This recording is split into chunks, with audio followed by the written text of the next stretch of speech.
நேயர்களே, சிஎஸ்கே அணி தங்களுடைய கர்ஜனையை கர்ஜிக்க தொடங்கி இருக்கிறார்கள் என்றுதான் சொல்ல வேண்டும். இன்றைய போட்டியிலும் ஒரு அபார வெற்றியை பதிவு செய்து இரண்டாவது வெற்றியை தொடர்ச்சியாக பதிவு செய்திருக்கிறார்கள் சிஎஸ்கே அணியினர்கள். முதல் 3 போட்டியில் தொடர்ச்சியாக தோல்வியினை தழுவி அடுத்த 2 போட்டியில் மிகப்பெரிய ஒரு கம்பேக் கொடுத்து தொடர்ச்சியாக 2 போட்டியில் வெற்றி பெற்று இருக்கிறது சென்னை சூப்பர் கிங்ஸ் அணி. பந்து வீச்சாளர்கள் மோசமாக இருந்த நிலையில் அடுத்த 2 போட்டியில் பந்து வீச்சாளர்களில் சில மாற்றங்களை கொண்டு வந்தது சென்னை சூப்பர் கிங்ஸ் அணி. இதுவே தொடர்ச்சியாக 2 வெற்றிகளுக்கு முக்கிய காரணமாக பார்க்கப்படுகிறது. அந்த வகையில் இன்றும் மிக சிறப்பாகவே சென்னை அணியின் பந்து வீச்சாளர்கள் பந்து வீசி இருக்கிறார்கள்.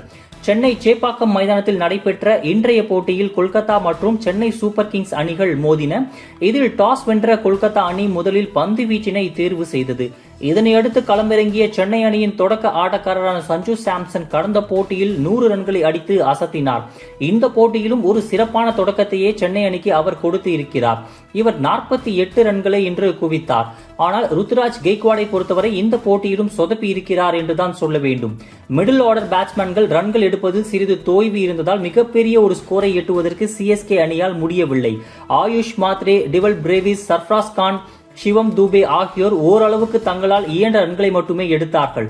கடந்த போட்டியில் எப்படி மிடில் ஓவர்ஸ்களில் பெரிய பவுண்டரிகள் சிக்ஸர்கள் அடிப்பதற்கு தடுமாறியதோ அதே போல் இந்த போட்டியிலும் மிடில் ஓவர்களில் தடுமாற்றமே கண்டார்கள் சிஎஸ்கே பேட்ஸ்மேன்கள். இதனால் 20 ஓவர்கள் முடிவில் 192 ரன்கள் மட்டுமே சிஎஸ்கே அணி எடுத்தது. 193 என்ற கடினமான இலக்கை நோக்கி களமிறங்கிய கொல்கத்தா அணியின் தொடக்கத்தில் தடுமாற்றத்தையே தழுவியது. இந்த போட்டியில் பேட்டிங் ஆர்டரில் சில மாற்றங்களை கொண்டு வந்து விளையாடியது கொல்கத்தா அணி. அதன்படி சுனில் நரைன் ஓபனராக களமிறங்கினார். ஆனால் பெரிய அளவுக்கு அவர்களால் ரன்களை எட்ட முடியவில்லை. குறிப்பாக கேமரான் கிரீன் 6வது இடத்தில் இன்று இறங்கினார். ஆனால் அவரும் இன்றைய போட்டியில் கோல்டன் டக் ஆகி வெளியேறி இருக்கிறார். சென்னை சேப்பாக்கம் மைதானத்தின் பிச்சானது கடந்த சில நாட்களில் வேகப்பந்து வீச்சாளர்களுக்கு சாதகமாகவே இருந்தது. இன்றைய போட்டியில் மீண்டும் பழைய நிலைமைக்கு திரும்பி இருக்கிறது என்றுதான் சொல்ல வேண்டும். சுழல் பந்துக்கு சாதகமாக இந்த போட்டி அமைந்திருக்கிறது. கொல்கத்தா அணியின் சுழல் பந்து வீச்சாளர்களுக்கும் மிக சிறப்பாகவே பந்து வீசி இருக்கிறார்கள் இந்த போட்டியில். அதன்படி சென்னை பந்து வீச்சாளர்களுமான அகில் உசைன் மற்றும் நூர் அகமது இந்த இருவருமே மிக சிறப்பாக இன்று சுழல் பந்து வீசி இருக்கிறார்கள்.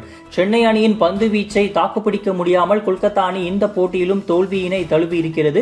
கொல்கத்தா அணிக்கு இது 4வது தோல்வியாகும். 5 போட்டிகளில் விளையாடிய கொல்கத்தா அணிக்கு ஒரு போட்டியில் மழையால் ஒரு புள்ளி கிடைத்தது. ஆனால் இதுவரை ஒரு வெற்றியை கூட பதிவு செய்யவில்லை. நேயர்களே, நாளை சின்னசுவாமி மைதானத்தில் பெங்களூரு மற்றும் லக்னோ சூப்பர் ஜெயன்ஸ் அணிகள் மோதுகின்றன. நேயர்களே.